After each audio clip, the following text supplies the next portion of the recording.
आपण महाराष्ट्रात राहतो याचा आपल्याला अभिमान असला पाहिजे। आपली महाराष्ट्राची शान देशी खिलारापैकी आपल्याला संपूर्ण देशाच्या बाहेर सुद्धा मागणी वाढत आहे। तर आपल्या बैलगाडी क्षेत्रामुळे संपूर्ण क्रेज वाढली आहे आपल्या बैलगाडी क्षेत्राची। त्या बैलगाडी क्षेत्र हे आपले भारताच्या बाहेर सुद्धा 36 देशामध्ये बैलगाडी शर्यत पाहिली जाते। तर तसं आपल्या सर्वांचा लाडका या बैलगाडी क्षेत्रामध्ये जो देव मानला जातो तो बैल म्हणजे आपला सर्वांचा लाडका बकासूर। बकासूरला कोणत्या देशांनी 3 कोटीची मागणी केली याची संपूर्ण माहिती या व्हिडिओमध्ये पाहणार। नमस्कार, मी संभाजी अर्जुन तुराय या युट्यूब चॅनलमध्ये सहर्ष स्वागत आहे। जो बैलगाडी क्षेत्रावर मनापासून प्रेम करतो या व्हिडिओला जास्तीत जास्त हा व्हिडिओ लाईक करेल आणि जास्तीत जास्त तुम्ही व्हिडिओ लाईक केला तर जास्तीत जास्त लोकांपर्यंत हा व्हिडिओ पोहोचेल। तर सुरुवातीला तुम्ही हा व्हिडिओ आवडल्यास सबस्क्राईब करा आणि महत्त्वाचं पहिलं लाईक करा। तर आपल्याला सुरुवातीला पाहायला बकासूरला 3 कोटीची मागणी कोणी केली, कोणत्या देशाने केली हे आपल्याला थोडक्यात पाहूया। तर थोडक्यात आपण बकासूरची पार्श्वभूमी पाहूया। तर काही लोकांना माहितच आहे, संपूर्ण महाराष्ट्राला माहित आहे, पण काही लोकांना बकासूरचं मालक कोण आहे, बकासूरचं गाव कोणतं याची संपूर्ण थोडक्यात माहिती आहे। तर बकासूरचं गाव तसं पाहायला गेलं तर पुणे जिल्ह्यामध्ये मुळशी तालुक्यामध्ये सुसगाव हे त्याचं गाव आहे आणि बकासूरच्या मालकाचं नाव आहे मोहिलशेठ धुमाळ। तर बकासूर ह्या त्यांच्या घरच्या गायीपासूनच जन्माला आला। त्यावेळेस बकासूर हा लहान होता, त्यावेळेस त्यांच्या गायीबरोबर चरण्यासाठी त्यांच्या गावातील डोंगरामध्ये रानामध्ये चरण्यासाठी तिथे जायचा आणि फिरण्यासाठी तिथे जायचा।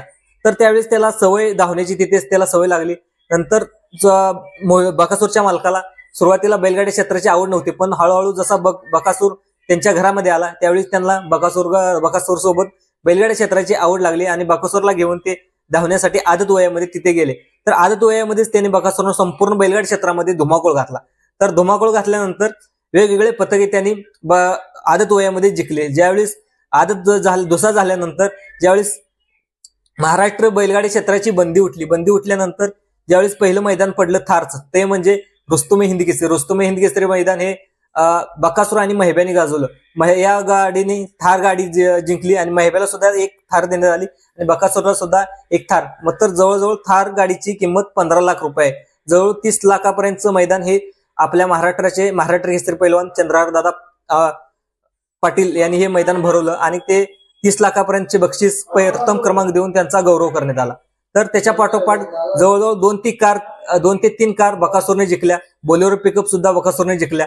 तर बकासूरने आपलं हिंद केसरी पुसेगाव मैदान असेल तिथं ते आपल्या घोडच्या सर्जाबरोबर 1 नंबर केला।